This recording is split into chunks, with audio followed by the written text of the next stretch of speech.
Beautiful. Thank you, Mr. Holmes, and thank you, Mr. Satterfield. Believe in yourself.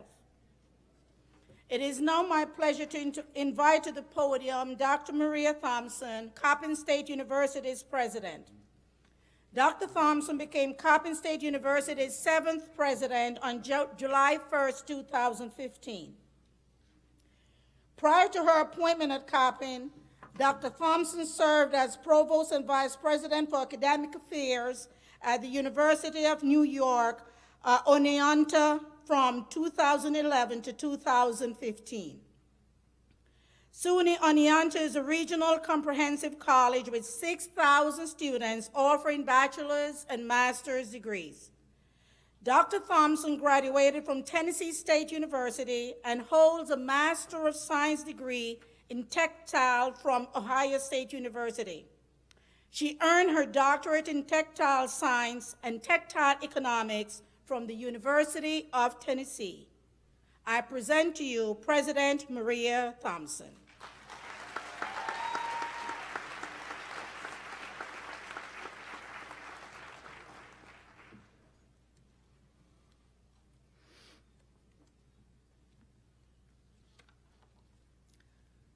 Good morning, Coppinites. It is so good to see all of you here today and to be able to welcome you to our academic convocation for 2017. I say welcome to our students, first of all, our faculty, our staff, administrators, parents, alums, and all of the supporters of Coppin State University. You are beautiful, you look great this morning, and my heart is overfilled with joy to see so many people turn out for this event to support the class of 2021.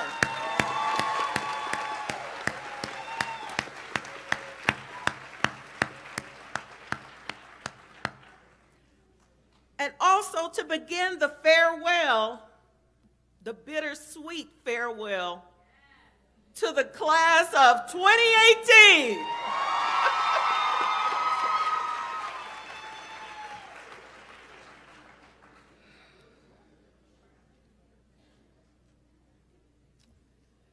Convocation. Now, those of you who were here last year, remember what I told you the word convocation means. Can anybody who's not a faculty member or staff member, who is a student who may have been here last year in the audience, can you tell us what convocation means?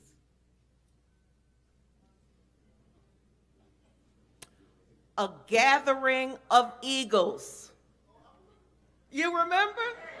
Good. That's right. Give yourself a hand.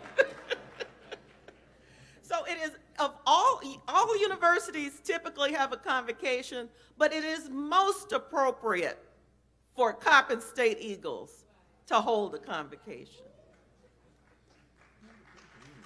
That's right. Eagles, give yourselves a hand.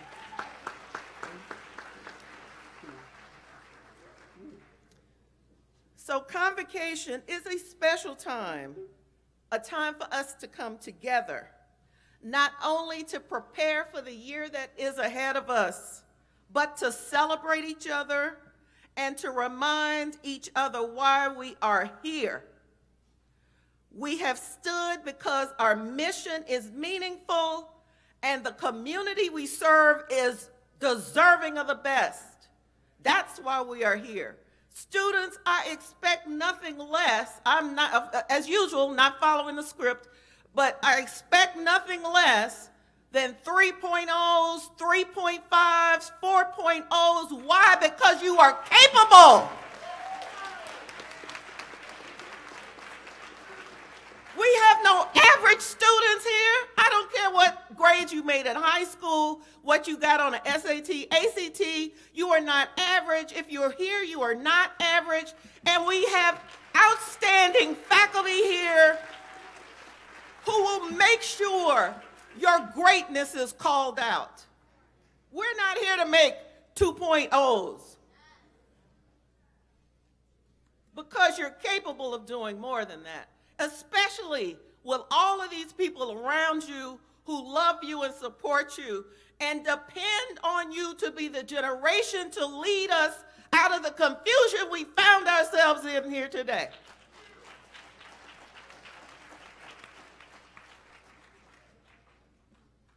Not what I intended to say, but what came out. You are here to develop, to be your best and your highest self. Your best and your highest self within the context of a university, post-secondary education, higher education, college, whatever you want to call it. This is the context in which you have an opportunity to discover your gifts, develop your passions, and look inside yourself and find your true identity. Now, this year we're going to have a theme or mini theme basically around identity, and you will be hearing more about this as the academic year unfolds. But I want to just start a little bit, just plant a few seeds. It could be said that you are looking for your truest self, so that you can not only be a blessing to yourself, but to be a blessing for others. Your education is not just for you. A lot of people put you here and are expecting great things from you. Yes, we want you to graduate and go on to whatever the next thing is, whether that's being a public servant, going to graduate school, being an entrepreneur, an artist, a teacher, whatever that next step is. Yes, that's for you.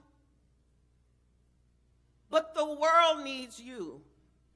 We need you to develop your best, your highest self, to find your true identity. So as you're on this academic journey to discover and develop yourself, it's good to look at the examples of others. And I'll give you 3 brief examples of people who used excellence in education to help frame and develop their identity. They did this by excelling at academics. The first example I'm going to use is our namesake, Fannie Jackson Coppin. Now, Paris just gave you a little background about that. How many of you know something about Fannie Jackson Coppin? If you heard me speak, I know you've heard something about Fannie Jackson Coppin because I always mention her. Raise your hand if you know a little bit about Fannie Jackson Coppin. Okay, good. Most of the people in the room, most of the students, even class of 2021, you will hear this ad nauseum from me because it is important.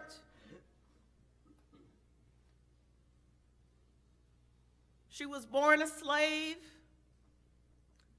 When she was 12, her aunts put some money together, purchased her freedom. She was self-taught. I could go a long version, but I'm going to do a short version. Went on to Oberlin, became the second African-American woman to graduate with a bachelor's degree in the United States, the first African-American woman to be a school principal, the first African-American, male or female, to be a superintendent of a school district. And then even after she left education, she went on to be a missionary in South Africa and founded a school. While she was a student at Oberlin, in the evenings, she taught freed slaves to read. And if you read her writings, and I never come to the podium without her book at a special event, because I draw so much inspiration from her and her story, If you read her book, you see that she found her true identity internally. She said, I don't know where this came from because no one ever spoke it to me. It was a flame that was inside of me. Always wanted to learn and to educate others. And that's what you have to do, class of 2021, and that's what you have to continue to do, class of 2018, is to get still and quiet long enough to find the thing that is inside you that defines who you are. Turn off your phones long enough. Turn off the TV long enough. Turn out the negative chatter long enough to look inside and to listen to find out who you are and to develop who that person is. Fannie Jackson Coppin found that very early. And over time, in every chance she got, she developed that talent. Her identity, her passion, her expression of her highest self just happened to be in education. There are other examples. My second example, I grew up in Nashville, Tennessee, and I would go home after a day at school and turn on the radio, and I used to hear this voice, this announcer that sounded like a young girl. And it was a teenage girl who would, after school, she would leave school and she would go announce on the radio. I was intrigued. We would turn it on as young people because it's this person a few years older than we are announcing the news after school. When she became a little older, she went to college. She happened to go to the same university I attended for undergraduate, Tennessee State University. When she became a college student, just like Fannie Jackson Coppin, after hours, she did something she loved. She started giving the news on TV. And it was like, oh, that's that same young lady I used to hear on the radio when she was a teenager announcing. And then after she left Nashville, she came to Baltimore. And then I would, get snippets of what she was doing. Stayed here a few years. And then later, somebody said, that young lady as a teenager who used to read the news after school? Do you know she has her own TV show? By now you know who I'm talking about. Who is she? Oprah Winfrey. If I would have never dreamed that she'd become a billionaire, but I tell you, when I was a child and she was a teenager and she was announcing on the radio, I knew that young person had found herself. She had found her identity and how to express it through media. She went from radio to TV to her own talk show to her own magazine to her own network. It can happen, people. It can happen.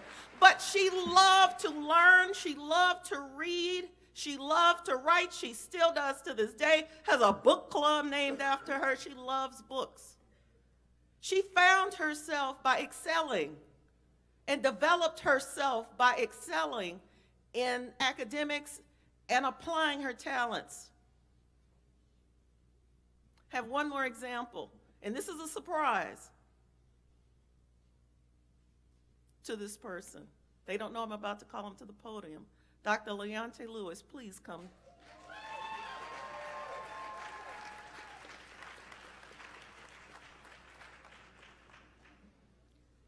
Now, this is a person who a few weeks ago, she nor I knew she was going to be standing here, but she's here. She answered a call to serve as the interim provost.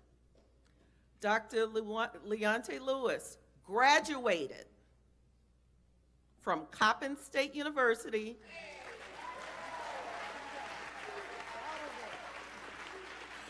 In 1991, is that correct? Yes. Now, she's the chief academic officer. I'm not going to tell her whole story for her because you should engage her. You should engage her, students, listen, engage her, engage your faculty. They all have stories to tell you about how they got where they are. And they all have powerful stories. Even if I don't know them all, I can tell you they're powerful and will be inspirational. So Dr. Lewis graduated from Coppin State University, and I'm going to let her sit down in a minute. And you may be asking yourself, why is she wearing, you don't call this red, it's crimson. Because when you get your doctorate from Harvard,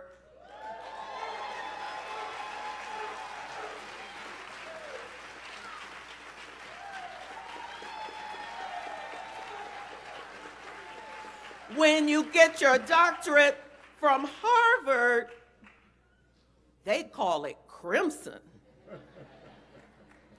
So you too, graduate of Coppin State University, you too can wear the crimson if you choose. But that's just one path. But this is another example of a person right here, sitting right where you were seated, taking the classes from some of the same professors, excelled in academics, and now wears the crimson. Thank you.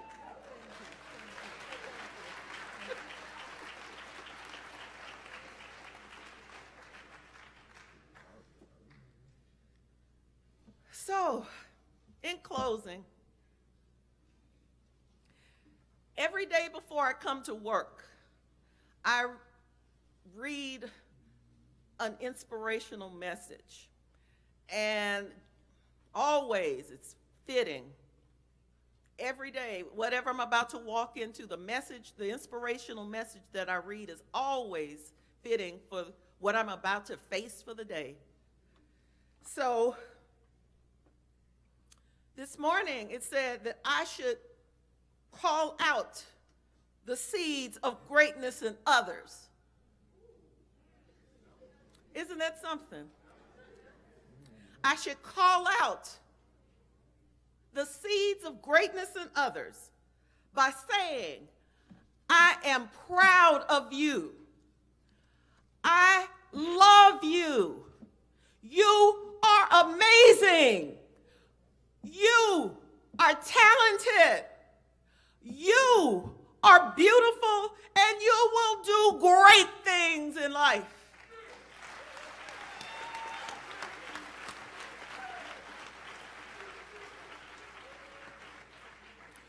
Coppin students, Coppin faculty, staff, administration, alums, supporters, all of these things about you are true. All of these things and more, much, much more. You have greatness in you. I love you. You are beautiful. You are talented. You are amazing. Have a great academic year.